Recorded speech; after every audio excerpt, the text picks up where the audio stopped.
In 2012 we began an ocean adventure on our Vancouver 38 pilot, Maunie of Ardwall.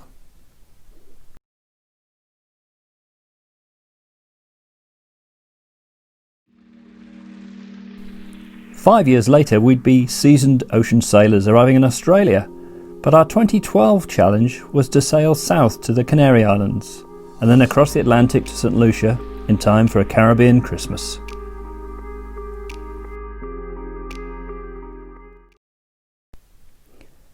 We'd bought Maunie 3 years earlier. She was 16 years old and really needed a major refit, both above and below decks. The final job was to get her professionally repainted. We'd been told that dark blue hulls get extremely hot in the tropical sun. With our furniture in storage and our house rented out, we set sail from Dartmouth in August. The initial leg of the voyage was a familiar one, west to Falmouth, where we'd wait for favourable weather.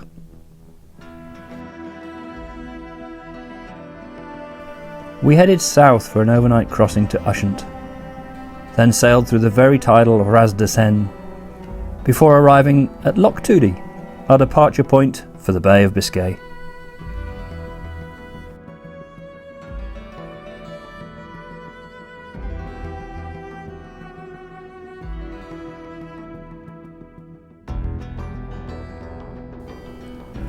We'd sailed in company with a German couple, Peter and Heidi, on a beautiful 48-foot aluminium cutter called Stormvogel. Little did we know that they'd become close friends, and we'd go on to sail across the Pacific together.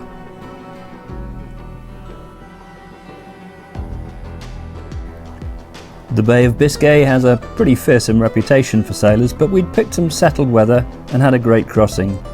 330 nautical miles sailing south-southwest to the Spanish port of La Coruña.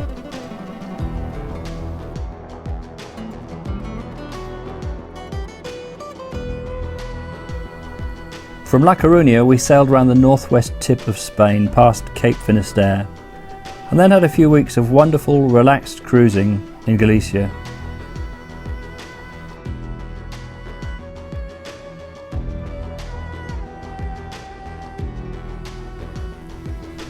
Stormvogel, on the other hand, had raced south to have a new engine fitted in Vigo.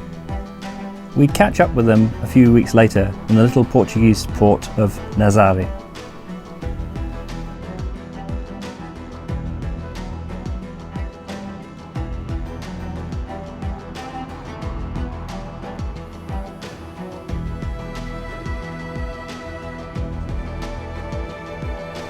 Our progress south gave us time to perfect the use of Winnie, our amazing Wind Pilot self-steering gear. It's one of the favourite bits of kit we had on board. The next leg was our first proper Atlantic challenge, 540 nautical miles to Madeira. We headed for the little island of Porto Santo, and it was a pretty challenging passage with a big gale to test us en route. We sailed on south to the Canaries, 310 nautical miles to La Gomera, then on to Tenerife, and finally Gran Canaria. The port of Las Palmas was to be our departure point for the Atlantic crossing. We'd signed up for the Atlantic Rally for Cruisers, one of about 240 boats of all sizes, and we had old friends Fergus and Richard join us as crew. After a busy week of provisioning and final preparations, we were ready to go.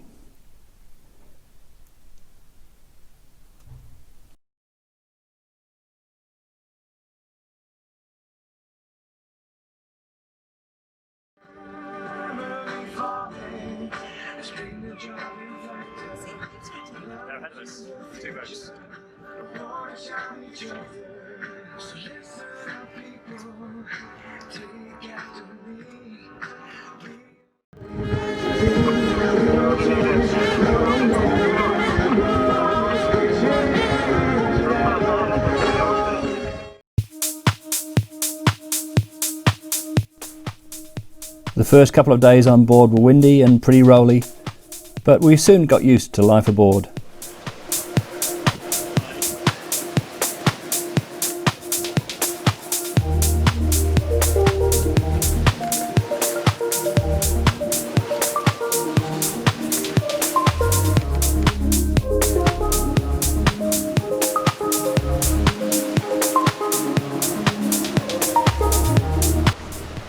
conditions eased, we flew our wonderful parasailer, and yes, it is supposed to have a hole in it.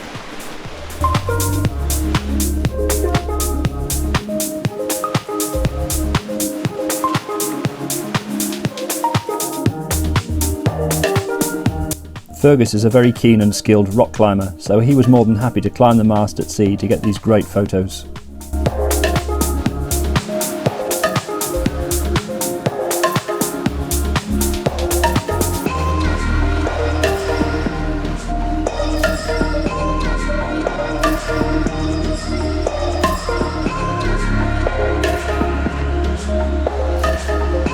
The parasailer is a really clever bit of kit. The inflated wing stabilises the sail and creates lift, and the hole vents some wind to reduce the tendency for the boat to roll.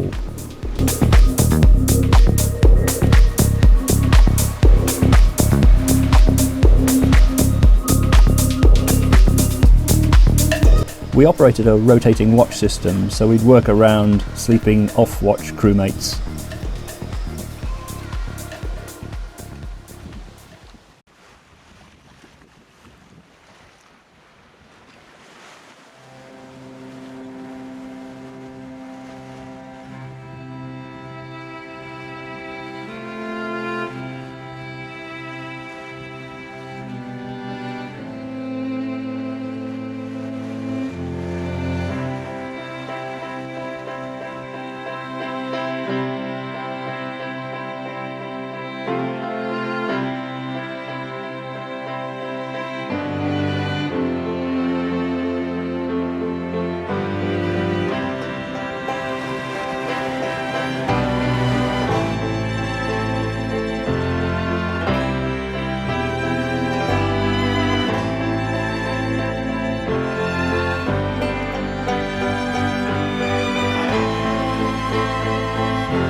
Life aboard Maunie fell into a nice routine of sail trimming, eating extremely well, helming and just relaxing.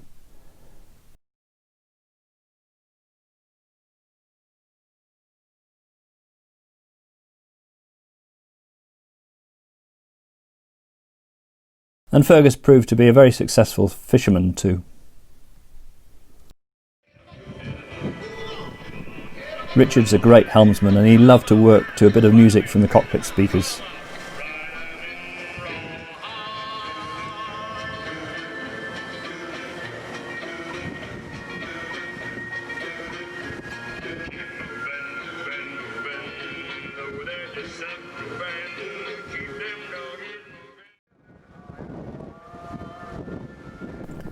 Fergus was our nominated rigger, so he did a daily rig inspection to check for any damage or chafe of the rig and sails.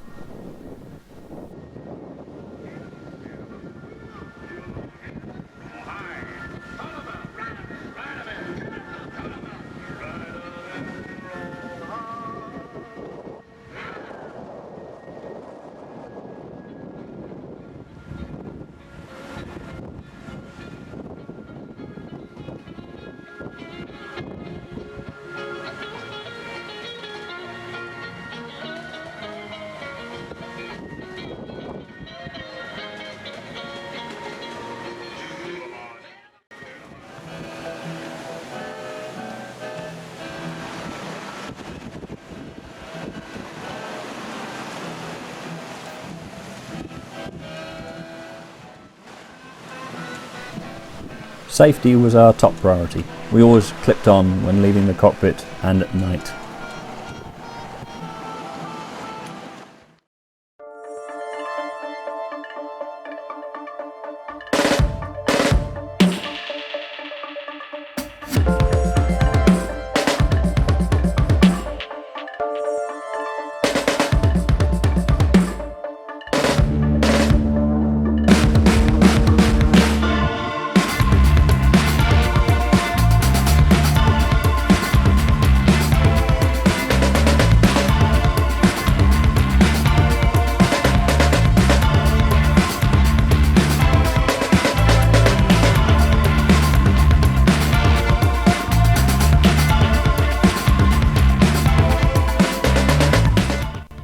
Unfortunately, there's no footage of the moment when a huge 50-knot gust of wind and rain hit us one night, but here we have got just absolutely perfect conditions.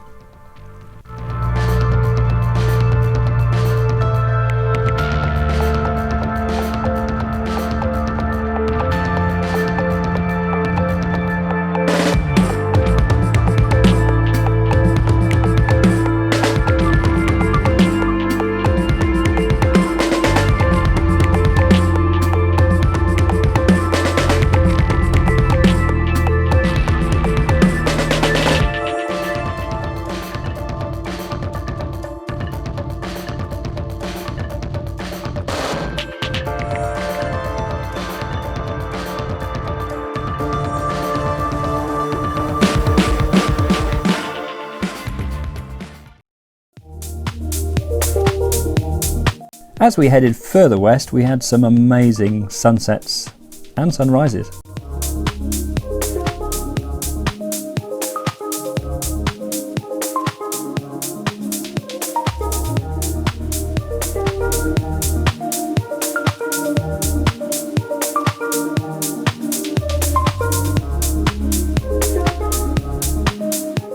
But the trade winds were failing us and we fell into a huge wind hole.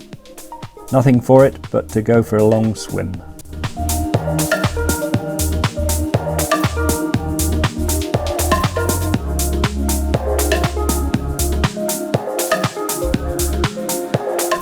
After 21 days at sea, we were finally in St Lucia. Time for some serious celebrations.